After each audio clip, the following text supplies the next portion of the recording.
बिस्मिल्लाहिर्रहमानिर्रहीम। अस्सलाम वालेकुम व्यूअर्स। एजुकेशन में साइकोलॉजी का बहुत इंपॉर्टेंट रोल है। जितना कोई टीचर एजुकेशन को साइकोलॉजी को समझेगा उतना ही वो टीचिंग और लर्निंग के प्रोसेस को इफ़ेक्टिव बना सकेगा और ये इंश्योर कर सकेगा कि वो जो लर्नर्स हैं उनकी साइकोलॉजी को समझे, उनकी साइकोलॉजी को समझ के ऐसी मेथडोलॉजी इख्तियार करे जिससे उनकी लर्निंग को इफ़ेक्टिव बना सके। तो आज का टॉपिक भी हमारा एजुकेशन साइकोलॉजी के हवाले से है, इसको हम आज डिस्कस करते हैं। सबसे पहले तो ये कि education depend upon following trades. तो हमारी जो एजुकेशन है ये कौन कौन से ट्रेड्स पे बेस करती है।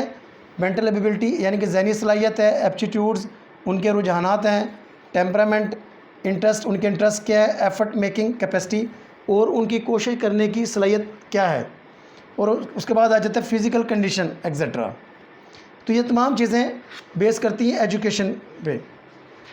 Structuralism all consciousness of facts and phenomena of experiences are based upon the operation of the nervous system। जो तमाम जो ऑपरेशंस हैं ये किस पर बेस करते हैं, नर्वस सिस्टम पर।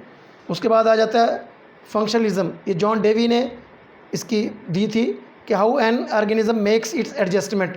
भी कोई भी जो ऑर्गेनिज्म है कैसे एडजस्टमेंट कर लेता है माहौल के मुताबिक, चेंज के मुताबिक। जितना कोई ऑर्गेनिज्म चेंज को अडॉप्ट करेगा या एडजस्ट करेगा उतना ही वो बेहतर परफॉर्म करेगा। फिर आ जाता है बिहेवियरिज्म। ये वाटसन ने ये नज़रिया दिया है कि स्टिमुलस फिज़िकल और अदरवाइज क्रिएट्स ए रिस्पांस। भी कोई भी जो रिस्पांस होता है वो किसी स्टिमुलस के नतीजे में होता है। जब कोई स्टिमुलस होगा तो उसके नतीजे में एक रिस्पांस जन्म लेगा। Gestalt psychology whole is more than sum of all its parts. चीज़ों को पार्ट्स के बजाय अगर उनको एज ए होल अगर देखा जाए तो वो ज़्यादा इफ़ेक्टिव होती है। फिर हम आ जाते हैं रिफ्लेक्सेस। हर रिफ्लेक्सेस क्या है, अगर कोई भी शख्स किसी गर्म चीज़ को हाथ लगाता है तो फौरी हाथ पीछे कर लेता है। तो एक मैसेज जा रहा होता है, हमारे अंदर एक ऐसा सिस्टम है कि हम फौरी तौर पे उसको एक्शन करते हैं। उनको क्या कहते हैं, रिफ्लेक्सेस कहते हैं।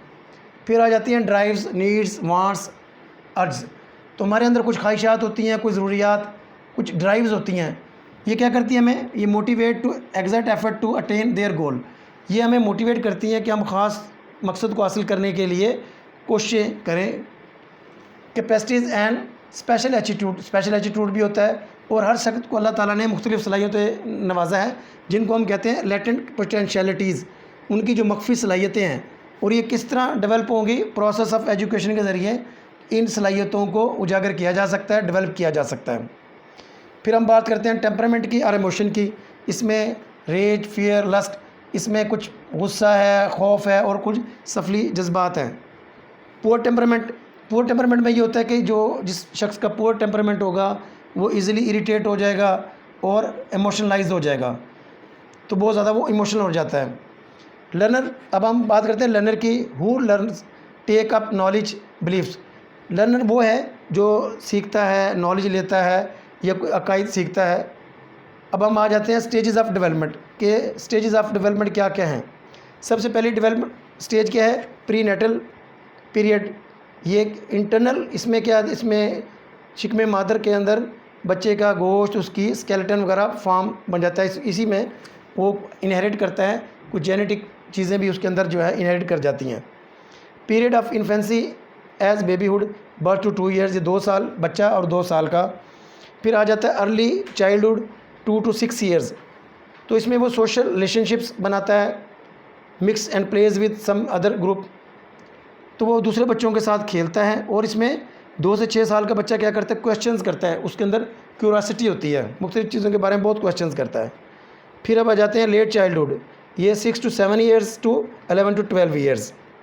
इसके अंदर वो क्या सीखता है, reading, writing, arithmetic, language and social studies. फिर आ जाती है प्यूबर्टी स्टेज, सन बुलूगत इसको कहते हैं। 12 to 13 और 14 to 15 ईयर्स, यानी कि 12 से 13 से 14 या 15 साल तक ये स्टेज होती है। इसमें क्या होता है, स्टेज में उनकी फीलिंग चेंज हो जाती हैं, उनके ख्यालात चेंज हो जाते हैं और उनकी आवाज़ भी चेंज हो जाती है। Developing life ambitions and expectation. इस स्टेज पे उनकी एम्बिशन बना लेते हैं, कोई अपने टारगेट सेट कर लेते हैं और उसके मुताबिक वो फिर कोशिश करते हैं। फिर आ जाता है लेट एडोलेसेंस। ये इसका ये एरिया बनता है 18 से 21 साल। इसमें क्या होता है, प्रिपरेशन होती है प्रोफेशनल कैरियर के लिए, development of intellectual and social skills continuous. इसके अंदर उनके जो सोशल स्किल्स हैं और इंटेलेक्चुअल स्किल्स हैं वो डेवलप होते रहते हैं। फिर हम आ जाते हैं स्टेज अर्ली एडल्टहुड, ये 21 से 40 साल की है। इसके अंदर क्या होता है, मैरिज, शादी होती है, पेरेंट वालिदैन बनते हैं। फिर एम्प्लॉयमेंट, रिक्रिएशनल हॉबी, वो मुख्तलिफ अपनी रिक्रिएशनल हॉबीज़ करते हैं, सैर पे जाते हैं, जो भी उनकी जो हॉबी है जिसके वो रिक्रिएट करें। और उनकी फिर क्या हो जाती है, रिलीजियस एफिलिएशन उनकी डेवलप हो जाती है इस पीरियड में 21 से 40 साल में। फिर हम आ जाते हैं अगली स्टेज है मिडिल एज 46 टू 65 ईयर्स।